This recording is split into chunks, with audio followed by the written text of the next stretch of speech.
যে উপত্যকায় চিকিৎসা ব্যবস্থা ও অবকাঠামোর ব্যাপক ক্ষয়ক্ষতির কারণে স্বাস্থ্য সংকট চরম আকার ধারণ করেছে বলে জানিয়েছেন গাজা সিটির আল শিফা হাসপাতালের কর্মী ও রোগীদের স্বজনেরা।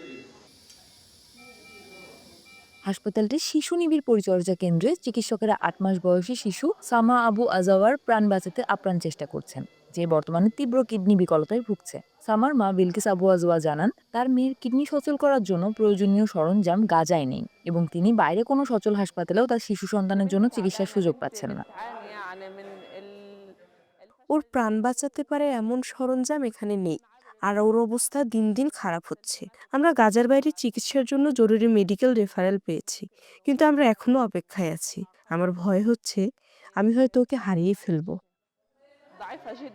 ইউনিটে রোগীদের অবস্থা পর্যবেক্ষণ করার সময় চিকিৎসক রিফাত জুন্ডিয়া স্বাস্থ্য পরিস্থিতিকে অত্যন্ত কঠিন বলে অভিহিত করেন। তিনি বিশেষায়িত চিকিৎসা কর্মী এবং প্রয়োজনীয় সরঞ্জামের তীব্র সংকটের কথা উল্লেখ করেন।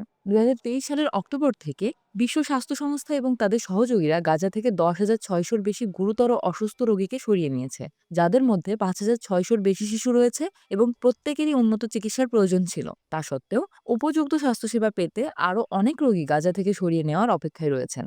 জাতিসংঘের বিশ্ব স্বাস্থ্য সংস্থা জানিয়েছে, গাজার স্বাস্থ্য মন্ত্রণালয়ের তথ্য অনুযায়ী ২০২৪ সালের জুলাই থেকে ২০২৫ সালের ২৮ নভেম্বরের মধ্যে চিকিৎসা স্থানান্তরের অপেক্ষায় থাকাকালীন ১,০৯২ জন রোগী মারা গেছেন।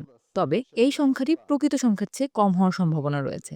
বিশ্ব স্বাস্থ্য সংস্থা গাজা রোগীদের জন্য অন্যান্য দেশকে তাদের দুয়ার খুলে দেওয়ার এবং পূর্ব জেরুজালেম সহ পশ্চিম তীরে চিকিৎসা স্থানান্তরের ব্যবস্থা পুনরায় চালুর আহ্বান জানিয়েছে।